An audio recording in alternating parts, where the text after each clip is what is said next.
cause of why you may be waking up in the middle of the night. So I am Dr. Nina Lakshan, a naturopathic doctor here in Toronto with a clinical focus in hormonal imbalance, chronic fatigue, and weight management. Certainly with seeing chronic fatigue patients, I see a lot of sleep issues, and while there could be a variety of causes for insomnia and reasons why you're having issues falling asleep or waking up too early and not feeling refreshed, specifically I want to talk today about why you may be waking up in the middle of the night. For a lot of patients, this either happens at a specific time of the night, always kind of at the same, perhaps 3 a.m., and for others it happens between the 2 to 4 a.m. time, and some nights yes, some nights no, but still you may want to know what can you do about it. So really the goal is to address the underlying cause. So the most likely reason why you're experiencing this is because your blood sugar levels are dipping too low at night, causing you to become hypoglycemic, and your body registers this as a stressor, which then causes your cortisol levels to go up.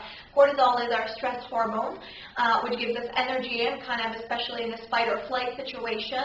So if you're hypoglycemic and your body registers this as a stressful event and spikes up your cortisol levels, then this is likely to wake you up and in the middle of the night, and not the type to just go to the bathroom and come back quickly, but the type to be potentially widely awake and having a hard time even falling back asleep.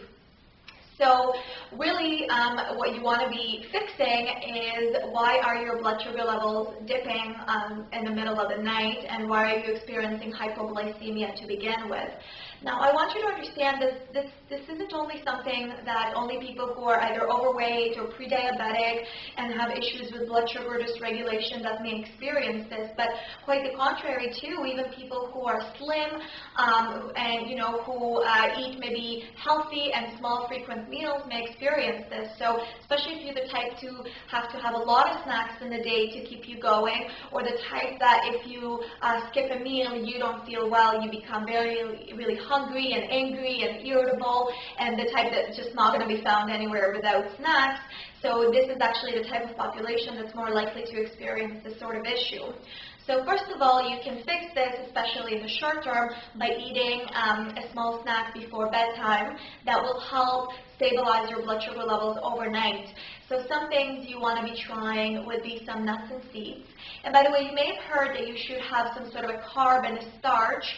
And while this combining with the protein may help, I prefer to tell patients to actually lower the carbs and focus more on the protein and the fat, because the reason why you're experiencing this issue to begin with is because of the blood sugar dysregulation. So eating more carbs throughout the day, while it may help stabilize the situation, is not really going to help address the underlying cause.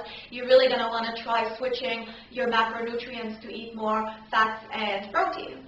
So some really good snacks to try would be having nuts. Almonds are naturally high in magnesium, which are very calming to the nervous system and can help people sleep better. In fact, also supplementing with magnesium can help. Walnuts are high in amino acids called tryptophan, which is a precursor to our neurotransmitters such as serotonin, dopamine, and even melatonin, which help induce sleep and a sense of calmness and can help your body rest better throughout the night. Other things include having a bit of dairy, so maybe a slice of cheese, not so much milk, but perhaps unsweetened Greek yogurt, just a small portion. Again, some of the fats in there can help slow down your blood sugar dysregulation and give you a source of energy that will slowly burn through the night, as well as something like a hard-boiled egg.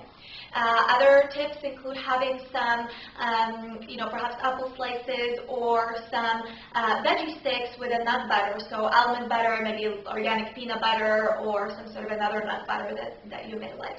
So these are all good tips to help avoid that hypoglycemia in the night. So give that a try if you experience this type of issue. But if you do notice that your state has improved and your sleep has improved, rather than continuing and having to rely on a bedtime snack every single night for better sleep, you really want to revisit what it is that you're eating all throughout the day, so that to make sure that you generally have a better grasp on your blood sugar levels, whether they're too high or too low, and really one of the best ways to tackle that is to just generally cut back on the carbs and switch to fats as a better source of energy, so you avoid the hypoglycemia to begin with, okay?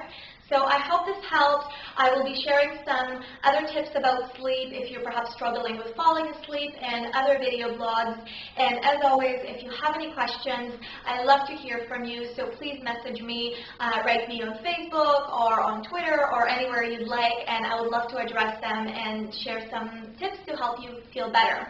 Okay, so I hope you have a great day, and I look forward to seeing you soon. Bye for now.